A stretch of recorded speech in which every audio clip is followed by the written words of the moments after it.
मी ओंकार मरकळे जरा बोलूया या सेगमेंटमध्ये आपल्या सगळ्यांचं स्वागत करतो. या लॉकडाऊनच्या काळामध्ये अनेक व्यवसायांवरती खूप परिणाम झालेला आपल्याला दिसून आला.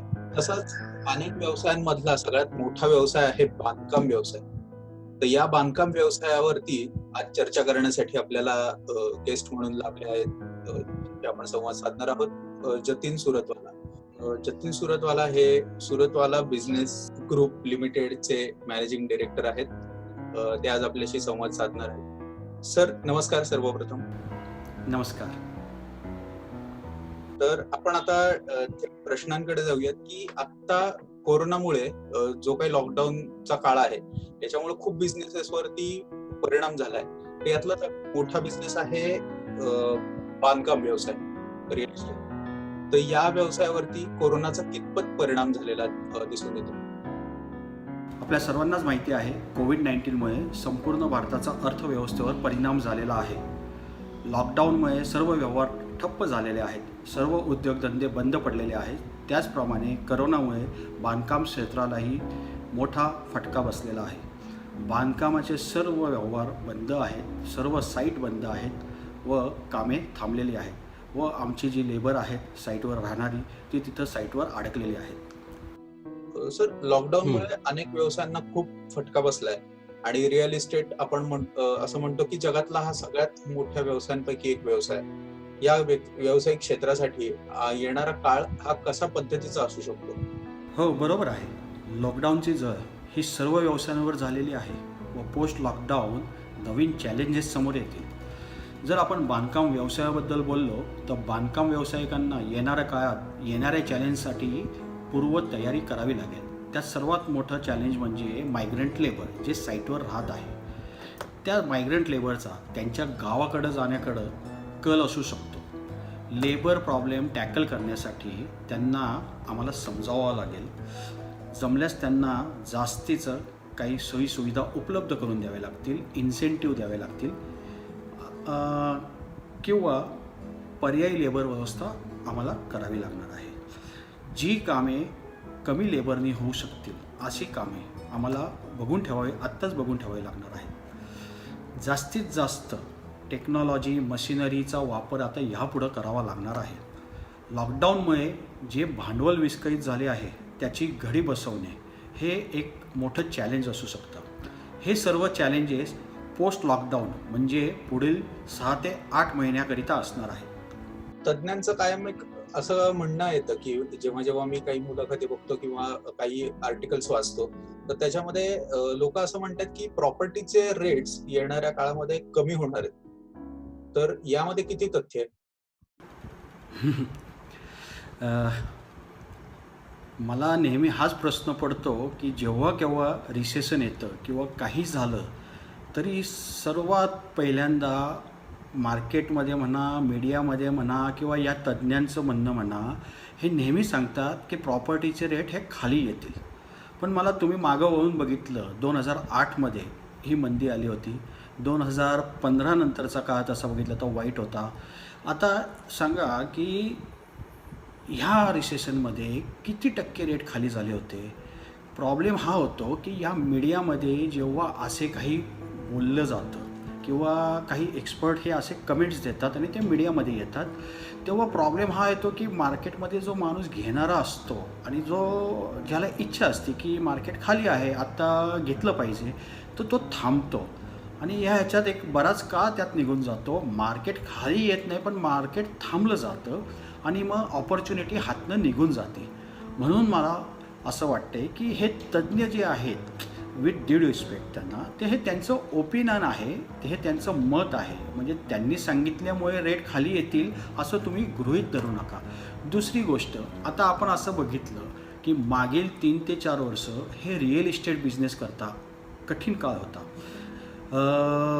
मागील 3 ते 4 वर्षात रिअल इस्टेट बिझनेसनी नोटबंदी, रेरा, GST असे बरेच मोठे इव्हेंट्स बघितलेले आहेत आणि त्याचा फटका हा रिअल इस्टेट बिझनेसला झालेला आहे.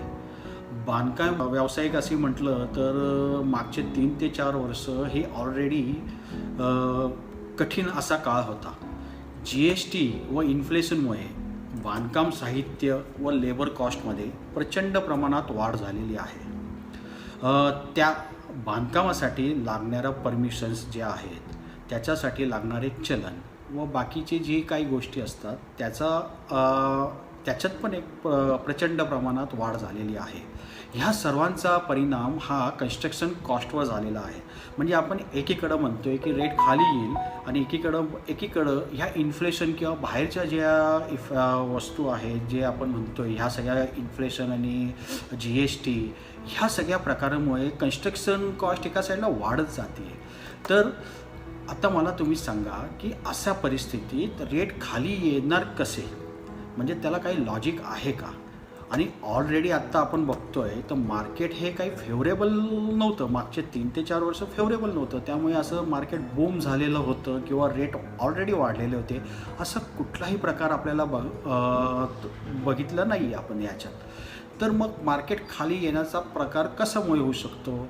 तर आज तुम्हाला मी सांगतो, ह्या सगळ्या कन्स्ट्रक्शन कॉस्ट आणि बाकीच्या वाढीमुळे बिल्डर हा एक खूप कमी मार्जिनवर हा धंदा आत्ता करतो आहे. कमी मार्जिन म्हणजे तुम्हाला सांगतो की सिंगल डिजिट मार्जिनवर हा धंदा आत्ता बिल्डर करतो आहे. त्याच्या हातात रेट कमी करणे आहे तर मला नाही वाटत त्याच्या हातात काही कमी करणे आहे. त्यामुळे आता अशी अपेक्षा आपण गृहीत धरणे की ह्या लॉकडाऊननंतर कोविडचा इफेक्टमुळे रेट खाली येतील, तर मला तसा कुठलाही अंदाज किंवा मी तसंच सजेस्ट करीन की तशी कुठलीही आशा बाळगू नये. येणारा काळ आता रिअल इस्टेटमध्ये गुंतवणूक करणाऱ्या लोकांसाठी अनुकूल आहे का? किंवा त्यांच्या मनात खूप भीती, संभ्रम आणि अनेक प्रश्न पण आहेत की इथून पुढे इन्व्हेस्ट करत असताना आपल्याला थोडं जपून करावं लागणार आहे किंवा कसं इन्व्हेस्ट करायचं. तर यासाठी आपलं क्षेत्र इन्व्हेस्ट करण्याच्या दृष्टीने कसं सकारात्मक संधीचं असू शकतं? खरं सांगायचं तर बांधकाम व्यवसायाकरिता जे काही वाईट व्हायचं होतं ते होऊन गेलेलं आहे.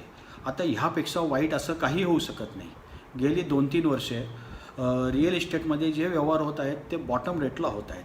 आता चांगली बाजू मांडायची झाली तर कोविड-19 चा अर्थव्यवस्थेवर जो परिणाम होत आहे, त्यामुळे केंद्र सरकार व राज्य सरकार बांधकाम व्यावसायिकांचा वेगवेगळ्या असोसिएशनबरोबर ऑनलाईन मीटिंग करत आहेत.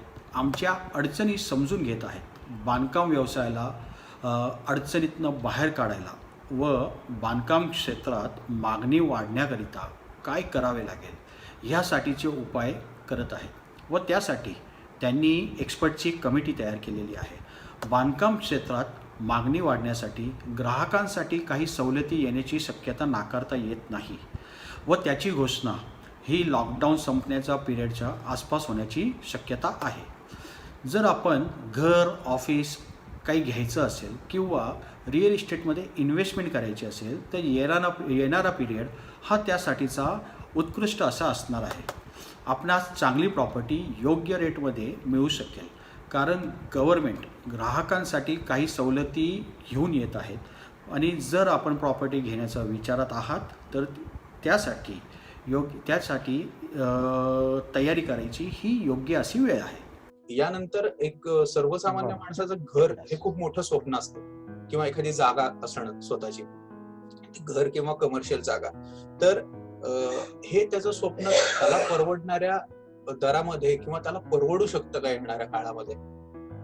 पुढील जो काळ आहे तो इन्व्हेस्टमेंटसाठी खूप चांगला राहणार आहे. ज्या कोणाला घर घ्यायचं आहे, कमर्शियल प्रॉपर्टी घ्यायची असेल किंवा इन्व्हेस्टमेंट करायची असेल तर त्यांनी हा आता जो काळ येतो आहे किंवा आता लॉकडाऊन जेव्हा संपेल त्यानंतर त्यांनी त्यासाठी हालचाली चालू केल्या पाहिजेत. कारण की गव्हर्मेंट जी काही सवलती देणार आहेत ते फक्त पुढील 6 ते 8 महिन्यासाठी येण्याची शक्यता आहे. आणि त्याचबरोबर बँकाही आपले रेट हे काही प्रमाणात खाली आणतील. बिल्डर हा स्वतःही काही वेगवेगळ्या स्कीम्स घेऊन येईल याची पूर्ण शक्यता आहे. तुम्हाला सांगतो, आज तुम्हाला घर घ्यायचं असेल किंवा कुठलीही प्रॉपर्टी घ्यायची असेल तर तुम्हाला फक्त 8 ते 10% एवढी इन्व्हेस्टमेंट तुम्हाला करणे अपेक्षित आहे. बाकीची सगळी जी काय आहे त्याच्यासाठी तुम्हाला फायनान्स उपलब्ध आहे. आपण आता बघितलं तर आपल्याला हा पुढील काळ ग्रोथसाठी, इन्व्हेस्टमेंटसाठी हा खूप चांगल्या प्रमाणात राहणार आहे. आपण जे ऐकतो आहे चायना मार्केटमधनं तिथनं इंडस्ट्रीज बाहेर पडत आहेत आणि त्या इंडस्ट्रीज आपल्याला भारतात येण्याचे बऱ्यापैकी चान्सेस आहेत. ते आल्यामुळे आपल्या भारताची अर्थव्यवस्था, इकॉनॉमी ही वाढण्यास मदत होणार आहे. सायमल्टेनियसली ह्या सगळ्या इंडस्ट्री आल्यामुळे प्रॉपर्टीची मागणी वाढण्याची शक्यता आहे. रहिवासी म्हणजे आपण ज्याला फ्लॅट म्हणतो, फ्लॅट किंवा कमर्शियल जागा ह्याच्यात प्रचंड प्रमाणात मागणी वाढू शकते. हे सगळं पुढच्या 2-3 वर्षात होण्याचे चान्सेस आहेत. त्यासाठी आत्ताची वेळ ही योग्य आहे. त्यामुळे सर्वसामान्य माणसांनी जर त्यांना आत्ता घर घ्यायचं असेल तर त्यांनी पुढे यावे आणि इन्व्हेस्टमेंट करावी. हे झालं कन्झ्युमर पॉइंट ऑफ व्ह्यूनी किंवा एका इन्व्हेस्टमेंट पॉइंट ऑफ व्ह्यूनी. तर असं विचारतो की आपल्याकडे छोटे छोटे बिल्डर्स सुद्धा खूप आहेत की स्टँडअलोन अपार्टमेंट बांधणारे असतील किंवा अगदीच नव्याने या व्यवसायात उतरणारे. तर ह्या लोकांच्या मनात सुद्धा आता थोडीफार प्रमाणात भीती आहे, कारण ते नवीन आहेत. आणि दुसरी गोष्ट, लगेच हा मोठा लॉकडाऊनचा किंवा कोविडचा फटका त्यांना बसला. तर ते सुद्धा, त्या लोकांनी सुद्धा इथून पुढच्या काळामध्ये व्यवसाय करताना खूप सकारात्मक बाजूने बघायला पाहिजे. तर तुम्ही अशा लोकांना काय सांगू शकाल?